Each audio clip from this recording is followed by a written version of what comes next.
네, 이제 또 계속해서 함께 출애굽기 말씀 보겠습니다. 이제 어제는 저희가 함께 출애굽기 29장 후반부랑 30장의 초반부를 생각을 해보면서 제사장의 위임식, 그리고 제사장이 매일 해야 했던 업무에 관해서 생각을 해볼 수 있었습니다.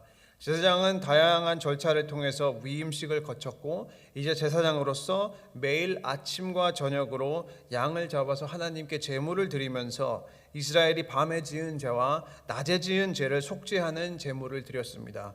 그리고 또 동일하게 아침과 저녁으로 하나님께 향단을 통해서 향을 피웠는데, 이 향은 성도의 기도를 뜻한 것이었습니다.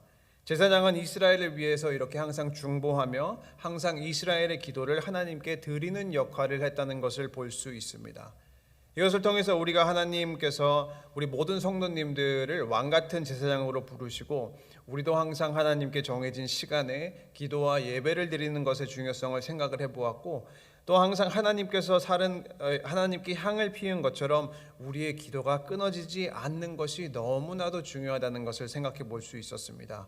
이제 오늘 읽은 출애굽기 말씀은 추가로 성막에서 사용을 해야 하는 기구와 향에 관해서 설명을 해주시면서 이제 31장에서는 이제 내일 보겠지만 드디어 이제 모세가 하나님께서 주시겠다고 하시는 그 말씀하신 두 돌판을 받는 모습이 나오는데, 우리가 이제 본문을 보기 전에 먼저 생각해 볼 수 있는 것은, 하나님께서 구약에서 주시는 많은 율법들은 항상 그리고 대부분 이스라엘의 백성의 건강과 안전에 대한 하나님의 관심이 들어가 있다는 것을 우리가 볼 수 있습니다. 그 또한 그러한 율법을 통해서 이스라엘이 어떻게 해야 거룩한 백성이 되고 어떻게 해야 하나님께 나아갈 수 있는지를 가르치는 것을 볼 수 있는데, 오늘 본문에서 나온 이 물두멍에 관한 율법은 이중 목적을 가지고 있는 것입니다. 하나는 이스라엘을 위해서 이스라엘의 건강과 안전을 보호하심과 동시에 하나님의 거룩하심에 대해서 가르치는 역할을 하는 것입니다. 17절하고 18절을 다시 보면 이렇게 되어 있습니다. 여호와께서 모세에게 말씀하여 이르시되 너는 물두멍을 노수로 만들고 그 받침도 노수로 만들어 씻게 하되 그것을 회막과 제단 사이에 두고 그 속에 물을 담으라.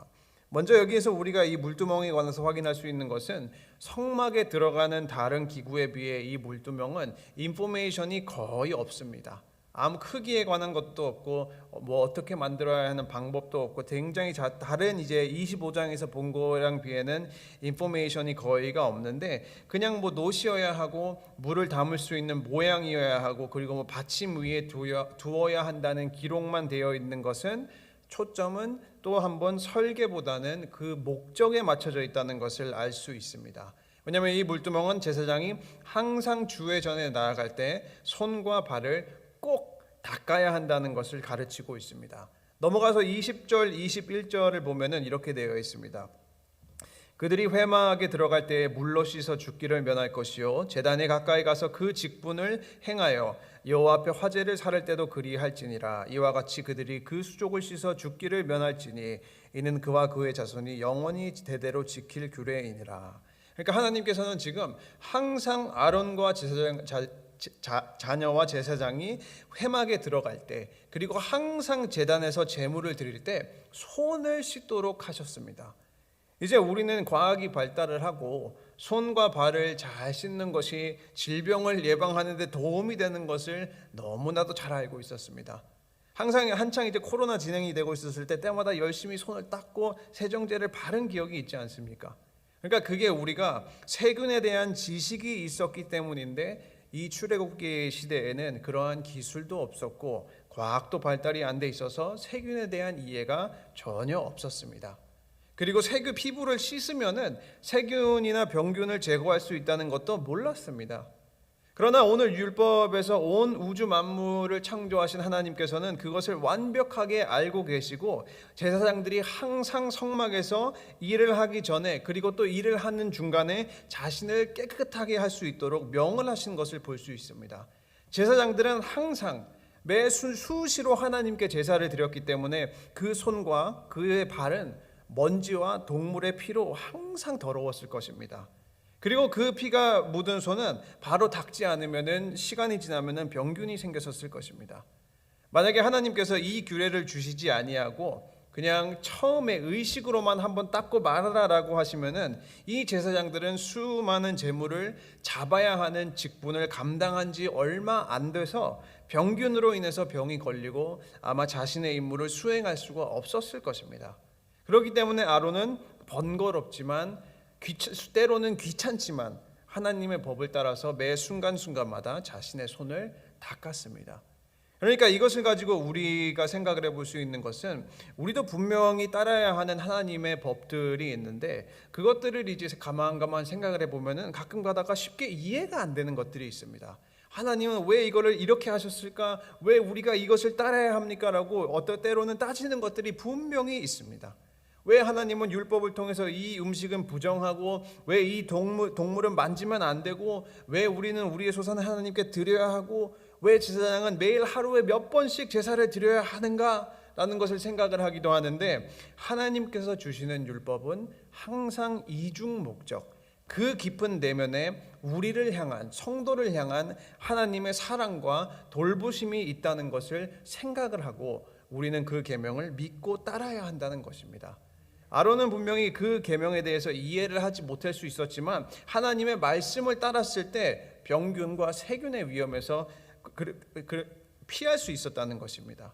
또 한 가지 예를 들자면은 우리 성도님들 아시다시피 구약 시대에는 돼지고기가 이제 부정한 음식이었고 하나님께서 이스라엘에게 먹지 말도록 하셨잖아요.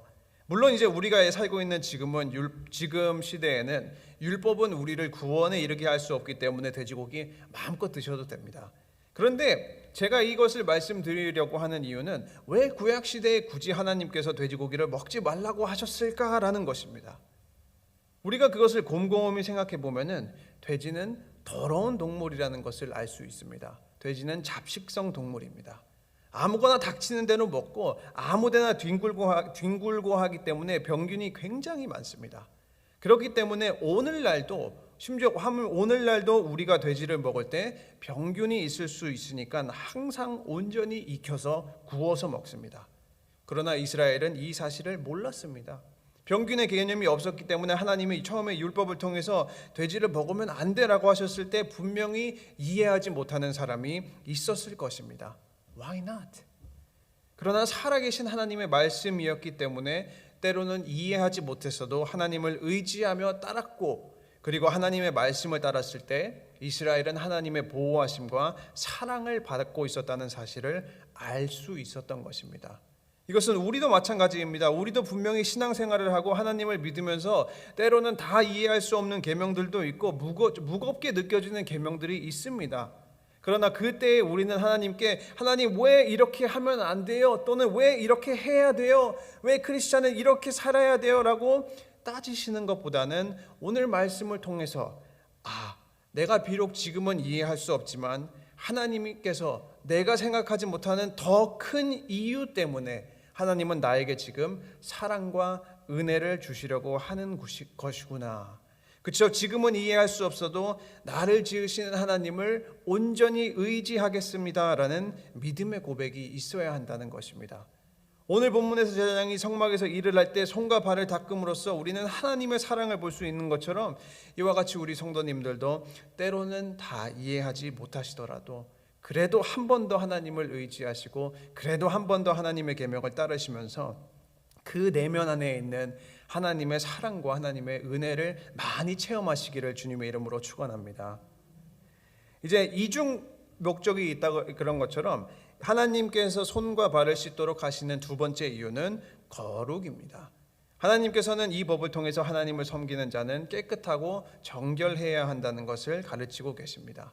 먼지와 더러운 것이 있다는 것은 깨끗해야 하는 것에 불순물이 있다는 상황을 뜻하는데 만약에 음식이 더러운 먼지가 있으면 그 음식은 먹을 수가 없고 옷에도 더러운 것이 있으면 그 옷은 빨기 전까지 입지를 못합니다. 어떻게 보면 상식적인 것인데 여기에서 볼 수 있는 것은 거룩하신 하나님을 섬기는 자들은 항상 그의 손과 발을 씻어 그의 몸과 마음을 죄로부터 수시로 정결케 해야 한다는 것입니다.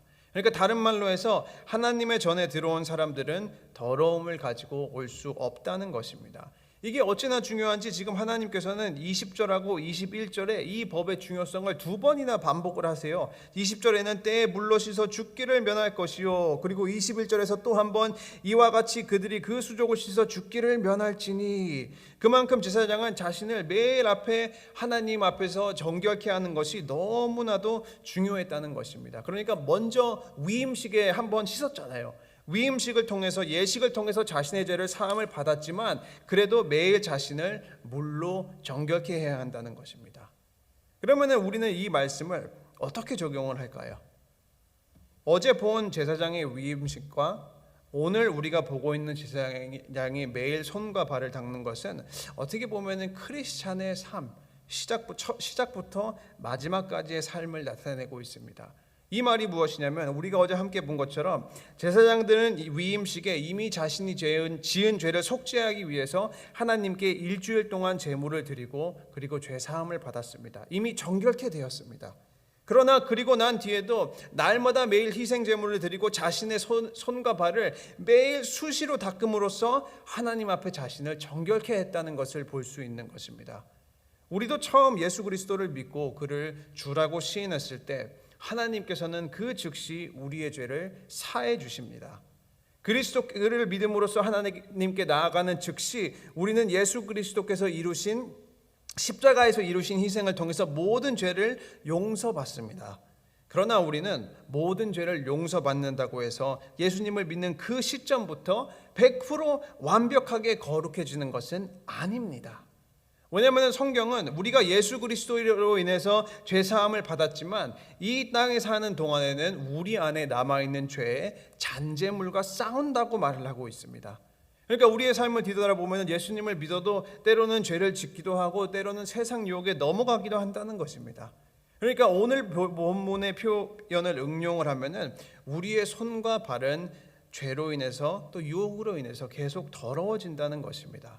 그렇기 때문에 날마다 우리 자신을 하나님 앞에 나아가서 회개하고 또 자신을 물로 씻어야 하는 시간을 만들어야 하는 것입니다. 저는 이제 설교하면서 어지간히 이제 제 개인 신앙에 관한 부분은 거의 얘기를 잘 안 하는데 한 가지만 나누자면은, 이제 저는 교역자로서 새벽 기도를 인도하러 올 때나 또 이제 평상시에도 주일 예배를 이제 중고등부 예배를 드리기 전에 항상 시작하기 5분에서 10분 정도는 기도를 합니다. 항상 사무실에서. 그러면서 하나님께 간구하는 것은 내가 알고 지은 죄 또 모르고 지은 죄 다 회개합니다. 기도하면서 그러면서 이제 정결케 해달라고 간구하고, 또 부족하지만 때로는 말을 막 어눌하게 하기도 하지만 하나님께 쓰임을 받는 도구가 될 수 있도록 기도를 하고, 그리고 나서 올라오고 예배 인도를 해요. 근데 제가 이 말씀을 드리는 이유는 제가 기도를 열심히 한다 그런 것을 얘기하려고 하는 것이 아니라, 모든 사람들은 매 순간순간마다 또 특히 하나님을 섬기고 하나님을 예비할 때, 저 같은 목사로서 우리를 정결케 하는 은혜가 필요하다는 것을 말하려고 하는 것입니다. 왜냐하면 제가 말로만 우리 성도님들 이렇게 사세요, 또 중고등부 애들한테 너희들 이렇게 살아야 된다라고 말을 하는데, 저는 그렇게 안 하고 저도 제 가운데 있으면 저는 위선적인 사람밖에 안 된다는 것입니다. 저도 그렇고 우리 모든 성도님들은 삶의 순간순간마다 은혜의 씻음이 있어야 합니다. 그래야만 우리가 온전히 하나님께 나아갈 수 있습니다. 날마다 회개의 기도로 또 말씀을 통해서 하나님은 성령님을 통해서 우리를 정결케 하실 것입니다. 우리가 신약에서 에베소서를 보면은 사도 바울은 그 에베소 교회를 말하면서 이렇게 말합니다. 에베소서 5장 26절, 이는 곧 물로 씻어 말씀으로 깨끗하게 하사 거룩하게 하시고. 그러니까 하나님께서는 성령님을 통해서 우리가 말씀을 읽고 기도를 함으로써, 또 우리가 기도를 함으로써 우리의 손과 발을 씻고, 또 말씀을 우리의 삶에 적용을 하여 거룩한 삶을 살려고 노력할 때 성령을 통해서 우리를 정결케 하실 것이고, 우리는 날마다 더욱 거룩하여질 것입니다. 이것을 신학적으로 말하면 성화를 이루어가는 삶입니다. 그러면 우리 사랑하는 친구교회 성도님들은 어떠십니까? 매일 말씀과 매일 기도를 통해서 손과 발 잘 씻고 계시죠? 그렇죠? 아니면 혹시 지금 순간도 하나님 앞에 나오실 때 손과 발에 때를 조금 묻히고 나오셨습니까? 그래도 괜찮습니다. 우리는 날마다 우리의 손과 발을 예수 그리스도의 보혈의 피로 씻어야 합니다.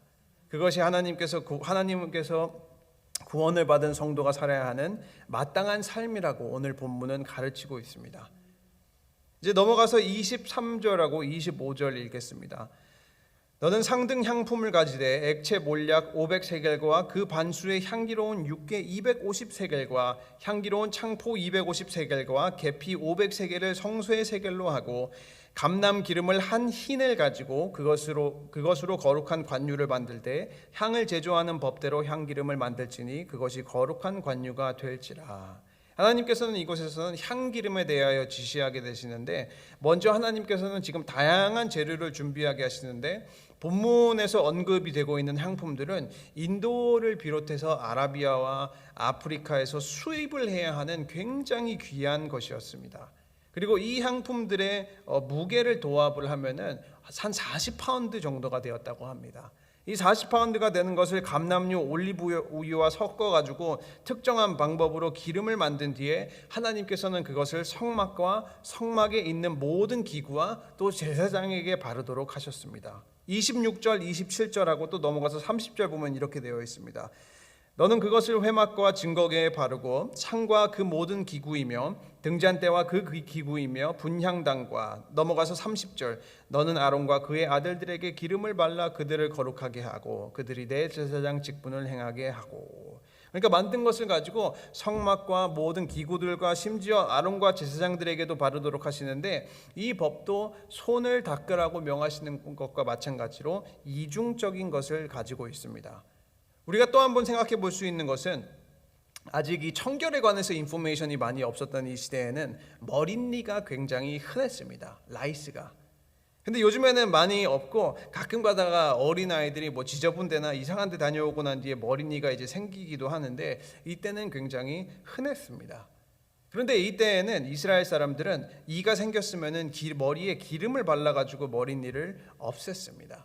그러니까 이제 오늘 본문에서 하나님이 명하셔서 제사장이 머리에 향기름을 바르는 것은 머릿니를 방지하는 역할을 했고, 또 향기름으로 성막과 성막에 들어가는 모든 기구에 이제 바름으로써 이가 생기지 않도록, 하나님께서 거하시는 처소가 더러워지지 않도록 방지를 하는 실용적인 역할을 한 것이 이 향기름을 바르라고 한 것입니다.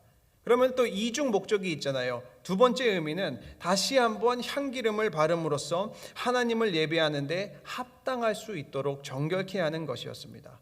기름을 바르면 머리니가 죽는 것처럼 향기름을 바름으로써 부정한 모든 것이 죽고, 그리고 부정한 것이 없기 때문에 정결하게 되는 것을 뜻하는 것입니다. 그러니까 의미가 아까 본 이제 손과 발을 씻는 것과 비슷한 거예요.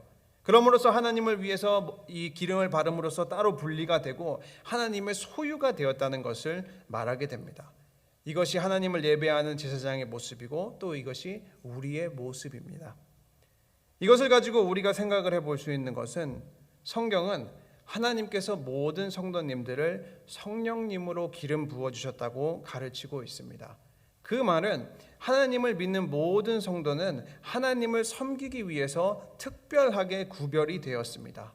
성령의 기름으로, 기름 부음으로 말미암아 우리는 세상에서 하나님의 일을 하는 가장 높고 가장 귀중한 부르심, 따로 말하면은 콜링을 받은 것입니다. 그렇기 때문에 이 사실은 우리가 우리의 삶에서 하는 일과 가지고 있는 모든 것에 새로운 의미가 생기게 되는데, 우리 소유물은 더 이상 우리의 것이 아니고 하나님을 섬기는 데 사용해야 하는 것이고, 우리의 일도 내가 하는 것이 아니라 하나님께 속해 있다는 것을 뜻하는 것입니다. 우리가 어디에 있든지 무슨 일을 하든지 일을 하는 가운데서도 우리의 모든 에너지는 궁극적으로 하나님께서 우리에게 주신 소명을 이루기 위해서, 하나님의 영광을 위해서 사용해야 한다는 것입니다. 심지어 우리의 자유시간까지도. 왜냐하면 오늘 이 제사장이 기름 부음을 통해서 하나님을 위해 구별된 자가 된 것처럼, 성도도 마찬가지로 성령님을 통해서 기름 부음을 받고 하나님을 위해서 거룩한 삶을 사는 자가 되었기 때문입니다. 우리 사랑하는 친구교회 성도님들은 또 오늘날 어떠한 봉사와 어떠한 섬김을 위해서 하나님께 기름 부음을, 하나님께 콜링을 받으셨습니까? 예수 그리스도는 우리의 구원을 위해서 항상 가장 비싼 값을 치르셨고, 이제 우리는 그 분을 섬기는데 최선을 다하도록 하나님의 부르심을 받았습니다. 우리 성도님들 혹시 삶 중에 가장 가치 있다고 여기시는 것이 무엇입니까? 시간입니까? 명예십니까? 일이십니까? 재능이십니까? 아니면 재물이십니까? 이것은 우리의 것이 아닙니다. 나를 위해 피를 흘리고 죽으신 예수 그리스도의 것입니다. 그렇기에 우리 사랑하는 친구교회 성도님들, 가지고 계신 시간과 모든 것을 하나님의 소명을 이루는 데 사용하십시오. 그러면 하나님께서 우리 성도님들을 통하여 많은 사람들을 구원의 길로 인도하는 역할로 사용을 할 것이고, 이 시대를 중보하는 제사장으로 사용을 할 것이고, 많은 사람들이 우리 성도님들을 통해서 하나님의 사랑을 볼 수 있을 것입니다. 오늘도 설교를 마무리 짓고 또 새 하루를 사시면서 하나님께 쓰임 받으시는, 매일 손과 발을 정결케 하시는 귀한 친구교회 성도님들이 되시기를 주님의 이름으로 축원합니다. 아멘. 기도하겠습니다. 사랑의 하나님, 감사합니다. 주님, 우리가 귀한 말씀을 통해서 하나님께서 주시는 법과 우리가 따라야 하는 하나님의 계명에는 그 내면 깊이 하나님의 은혜와 하나님의 놀라우신 사랑이 있다는 것을 보았습니다. 주님, 때로는 우리가 이해할 수 없고 또 때로는 힘들기도 하지만 그때마다 성령님께서 함께하여 주시고 힘을 주시고 또 우리의 소명을 기억하게 하셔서 하나님을 잘 섬길 수 있도록 도와주시옵소서. 주님, 우리가 항상 하나님께서 우리 각자에게 주신 소명을 따를 때 모든 성도님들 축복하여 주시고 항상 하나님의 사랑과 놀라우신 은혜를 체험할 수 있도록 도와주시옵소서. 주님, 또 특별히 기도드리는 것은 몸과 마음이 편찮으신 환우들, 그리고 이창근 집사님을 위해서 기도합니다. 교회가 한마음 한뜻으로 기도할 때 회복할 수 있는 기적을 체험할 수 있도록 도와주시고, 또 오늘 하루도 성령님께서 그 머리에 기름을 부어주셔서 하루를 능히 살아갈 수 있는 족한 은혜를 부어주시옵소서. 주님, 이제 남은 시간 기도할 때 우리 성도님들께서 가지고 계신 모든 기도 제목 다 하나도 땅에 떨어지지 아니하고 믿음 안에서 이루어질 수 있도록 도와주시고, 또 오늘 하루도 성령님께서 친히 인도하여 주실 것을 간구하고 또 기대하며 감사드리고 예수님 이름으로 기도드렸습니다. 아멘.